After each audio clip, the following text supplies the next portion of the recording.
बिस्मिल्लाहिर्रहमानिर्रहीम। आज हम एक पैथोलॉजिकल कंडीशन को डिस्कस करने जा रहे हैं जिसका ताल्लुक हमारे हार्ट के साथ है, कार्डियोलॉजी, दिल के साथ है। इस पैथोलॉजिकल कंडीशन का ताल्लुक जिसको एरिथमियाज कहा जाता है। एरिथमियाज, सबसे पहले हम देखेंगे कि इसकी डेफिनेशन क्या है, फिर इसकी टाइप्स कौन कौन सी हैं,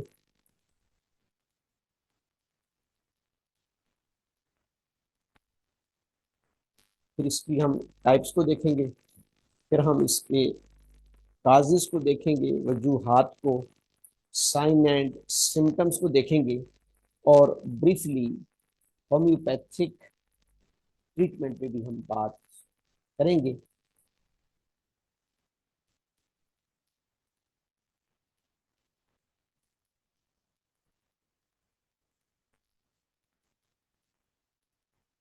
सबसे पहले हम देखते हैं कि व्हाट आर एरिथमियास।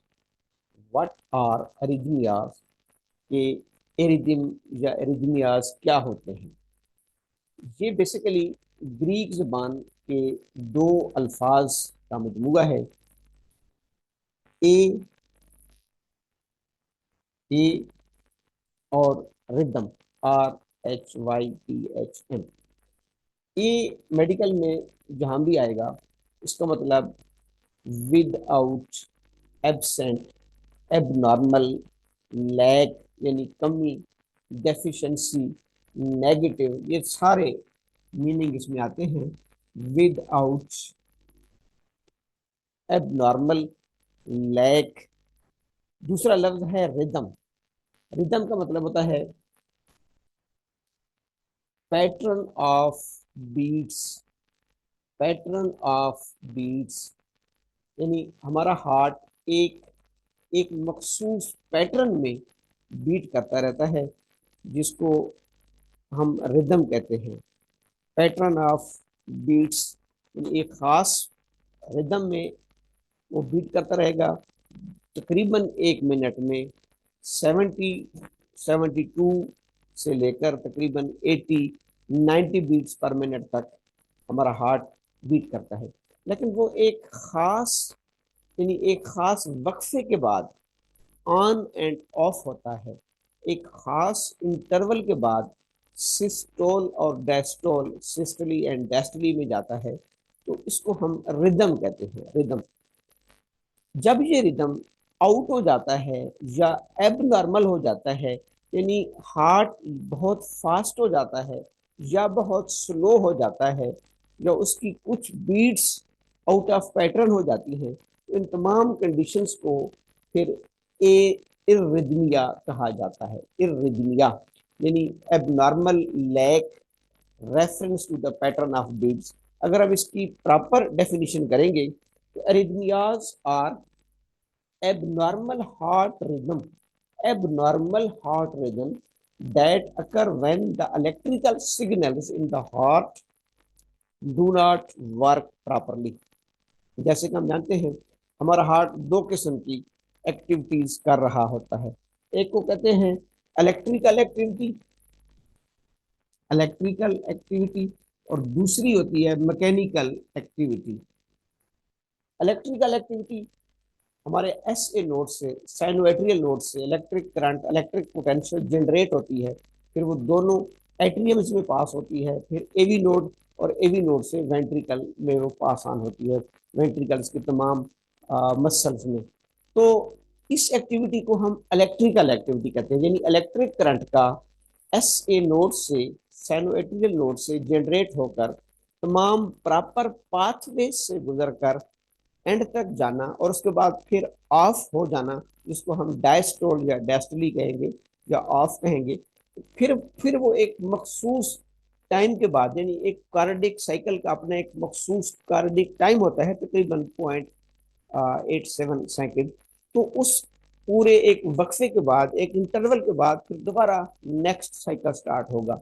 इसलिए कार्डिक साइकिल को हम कहते हैं कि series of events from the beginning of one heart beat to the beginning of next.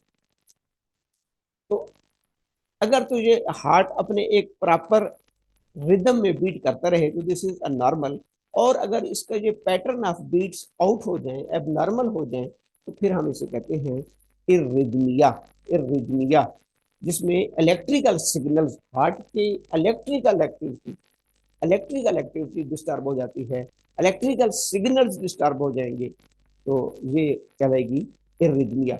And abnormal heart rhythm due to irregular electrical impulses, हमेशा एबनॉर्मल हार्ट रिदम किस वजह से होगा? इरेगुलर इलेक्ट्रिकल इम्पल्सेस की वजह से।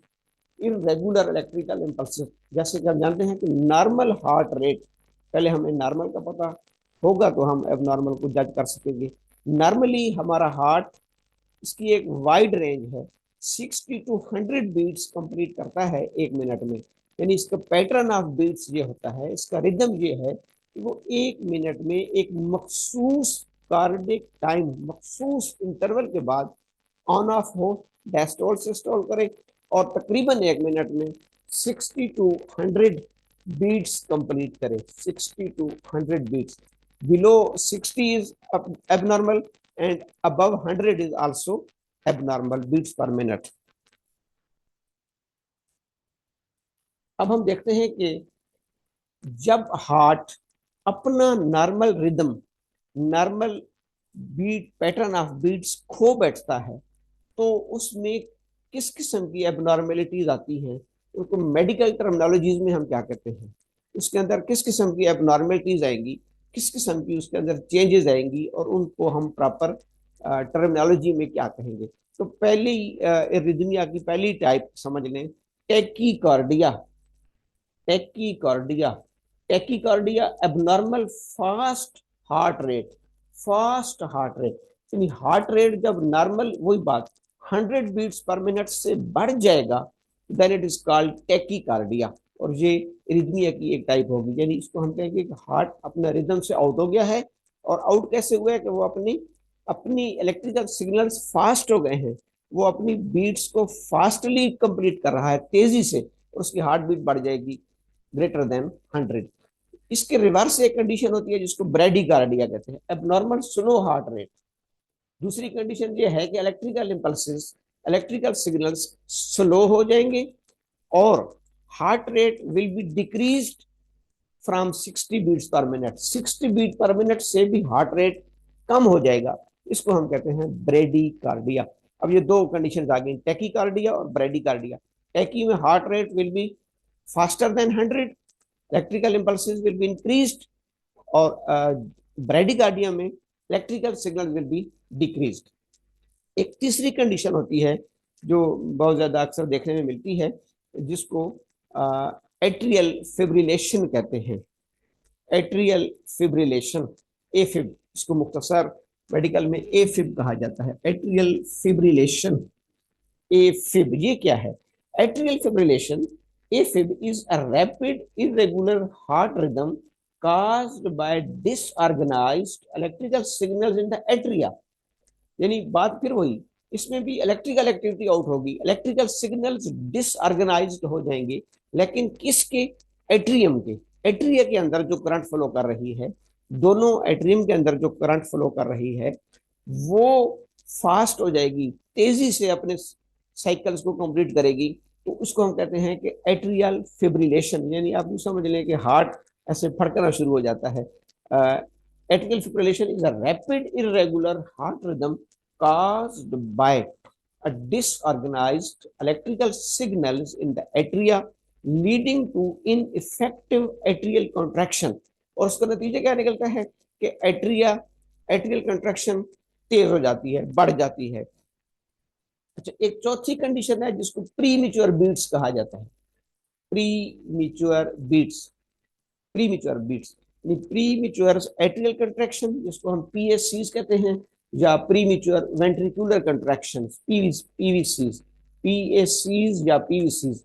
एट्रियम या ventricle, atria या वेंट्रिकल में से किसी का प्रीमेच्योर, वक्त से पहले कॉन्ट्रैक्ट करना।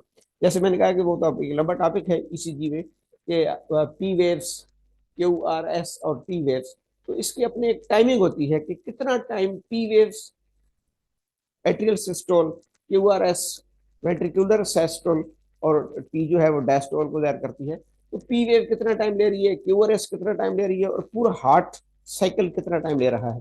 तो प्रीमेच्योर बीट्स में एट्रिया या वेंट्रिकल्स, एट्रियम या वेंट्रिकल में से दोनों में से कोई भी प्रीमेच्योरली कंट्रैक्ट करना शुरू कर दे, अपने वक्त से पहले अपने साइकिल्स कंप्लीट करेगा, extra heart beats that come earlier than expected, often felt as palpitations.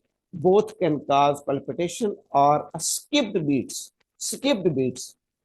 तो इस कंडीशन को हम कहते हैं प्री मिच्योर बीट्स।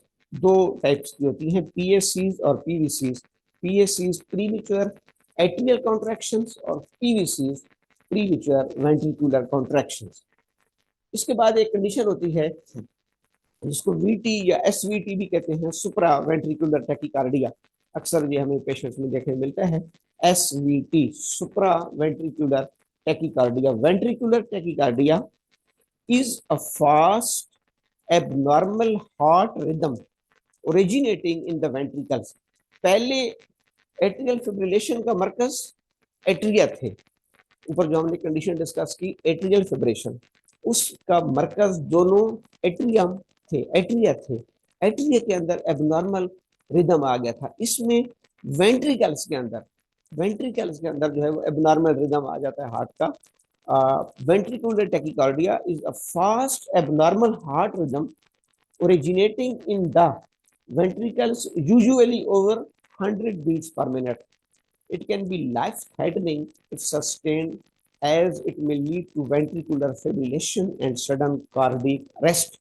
ये जिंदगी के लिए संगीन खतरा होता है, लाइफ थ्रेटनिंग कंडीशन है, क्योंकि इसमें वेंट्रिकुलर भी फिब्रिलेशन में चला जाएगा और अल्टीमेटली कार्डियक अरेस्ट हो सकता है।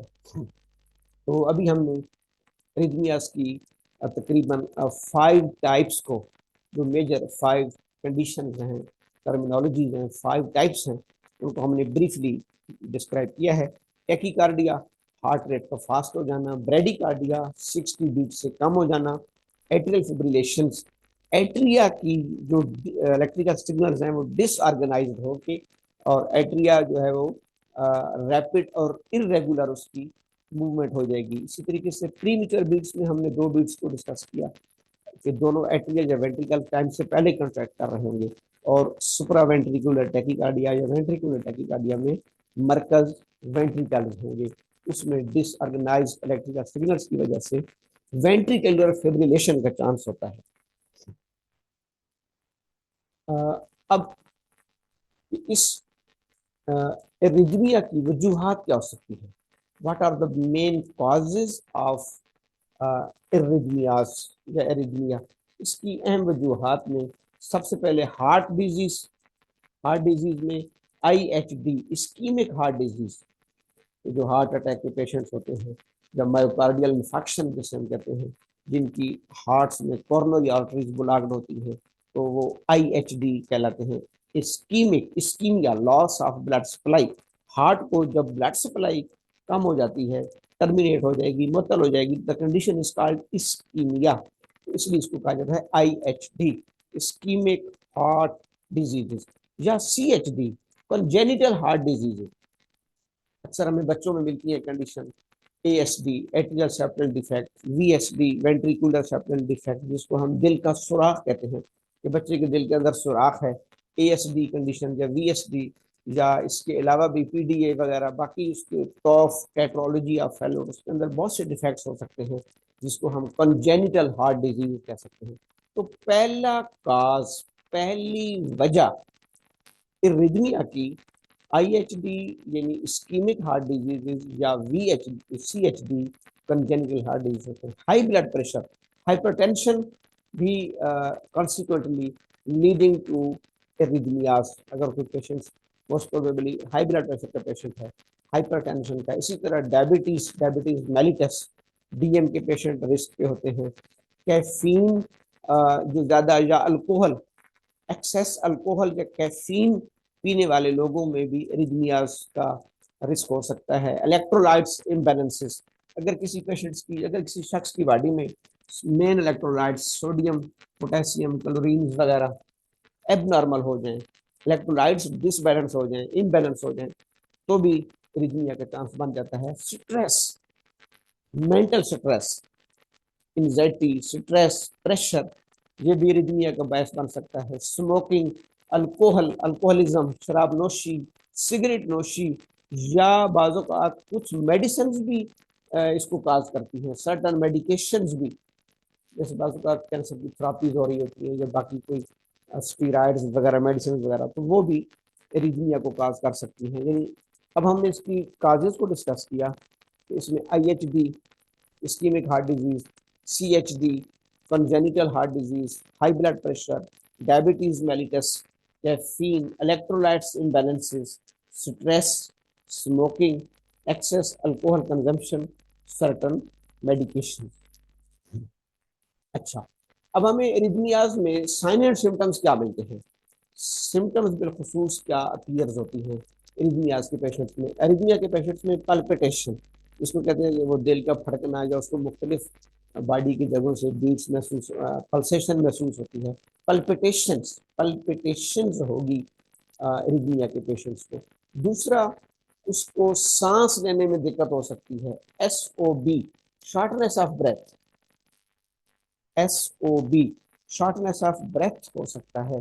डिजीनेस, चक्कर आना, चेस्ट पेन, फटीग, थकावट, सीने में दर्द, dizziness, shortness of breath, SOB, palpitation, heart का तेज हो जाना और मुख्तलिफ मकामात पर पल्सेशंस का फील होना, दिल का ऐसे लगना जैसे धड़क रहा है। ये तमाम इलामात हमें एरिथमियाज में मिलेंगी। Palpitation, shortness of breath, dizziness, chest pain और फटीग। डायग्नोसिस, एरिथमिया की डायग्नोसिस मोस्ट प्रोबेबली ECG में के जरिए होती है, क्योंकि ECG आपको मेन इलेक्ट्रिकल एक्टिविटी दिखा रहा होता है। ECG इसको कहती है, ऐसी है कि इलेक्ट्रोकार्डियोग्राम। जो मैकेनिकल एक्टिविटी है हार्ट की, वो हमें एकोकार्डियोग्राफी में मिलती है, और इलेक्ट्रिकल एक्टिविटी जो है वो हमें इलेक्ट्रोकार्डियोग्राफी, जिसको हम ECG कहते हैं। तो इसका पहला और इब्तदाई टेस्ट ECG है, क्योंकि ECG में हमें टोटल हार्ट बीट्स भी आ रही होती हैं, और मुख्तलिफ पैटर्न से हमें समझ आ जाती है कि इसमें कौन सी जो है वो वेव्स डिस्टर्ब है, इलेक्ट्रिकल एक्टिविटीज किस चैम्बर की डिस्टर्ब है, या पूरे हार्ट की डिस्टर्ब है। उसमें बाजू का P वेव, जैसे एट्रियल फिब्रिलेशन में P वेव गायब हो जाएगी, तो बहुत छोटी हो जाएगी। QRS कम्प्लेक्स नैरो हो जाएगा। तो ये तमाम मुख्तलिफ किस्म की वेरिएशन हमें आती हैं इलेक्ट्रोकार्डियोग्राम में, ECG में। पेशेंट को 24 आवर्स के लिए मॉनिटरिंग पे रख देते हैं। हॉल्टर मॉनिटर वो जो 24 घंटे उसकी हार्ट बीट को मॉनिटर करके फिर उसका एक प्रिंट का ग्राफ हम लेते हैं कि आया 24 घंटों में उसकी क्या कंडीशन रही, कितने टाइम में कौन कौन सी बीट्स उसकी जो है वो उसका पैटर्न आउट हो जाता है, कहाँ पे वो फास्ट हो जाता है, कहाँ पे वो स्लो हो जाता है। तो मुख्तलिफ 24 घंटों में उसने उसके हार्ट में किस रिदम के साथ बीट किया, वो हम हॉल्टर मॉनिटर से चेक कर लेते हैं। स्ट्रेस टेस्ट होते हैं मुख्तलिफ हार्ट पेशेंट्स के लिए। इन्वेंट मॉनिटर, इलेक्ट्रोफिजियोलॉजिकल स्टडी, ये specially electrical pathway, electrophysiological study, इसको EPS कहा जाता है।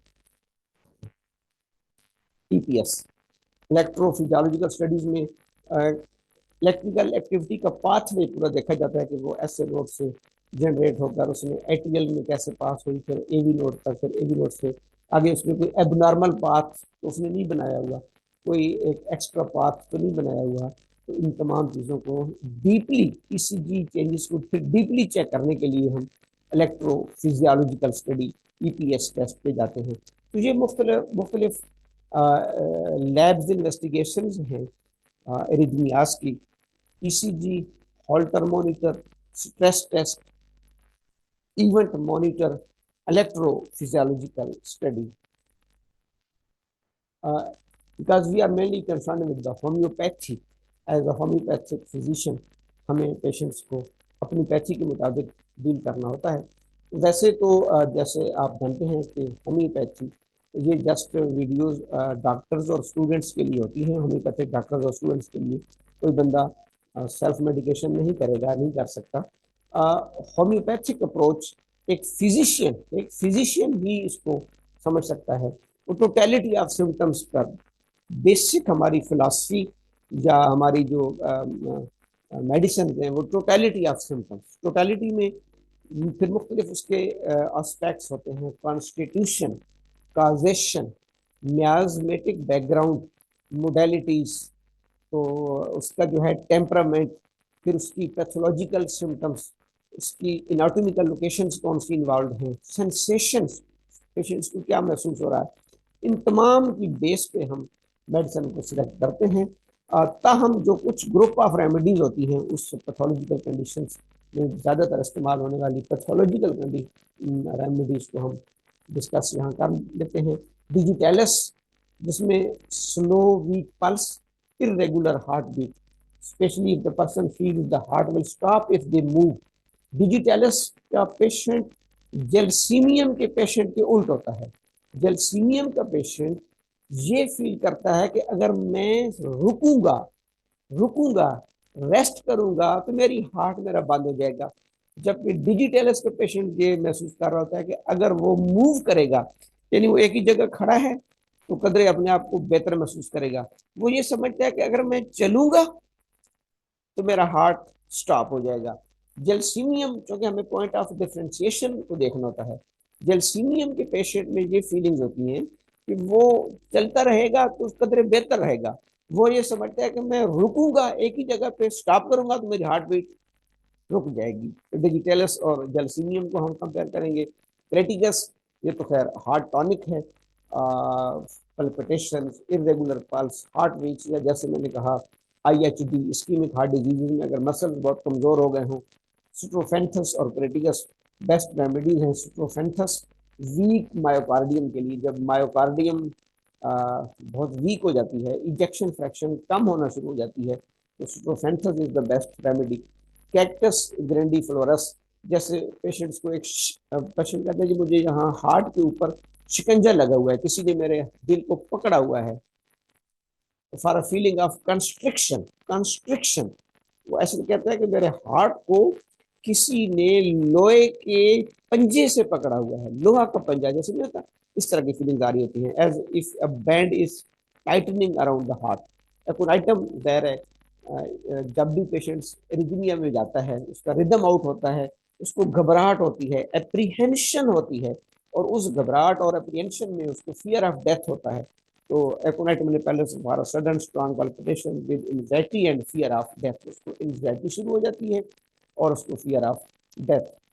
कालीबाई क्रोमिकम भी अच्छी मेडिसिन है साइनस कंजेशन के लिए, और ये सारी चीज़ें इसमें आ सकती हैं। लेकेसिस, लेकेस अगर साइनस कंजेशन, साइनोसाइटिस की वजह से, या बाज़ औक़ात किसी दूसरी पैथोलॉजिकल कंडीशंस की वजह से भी एरिथमिया हो सकता है। लेकेसिस मेन हार्ट की रेमेडी है।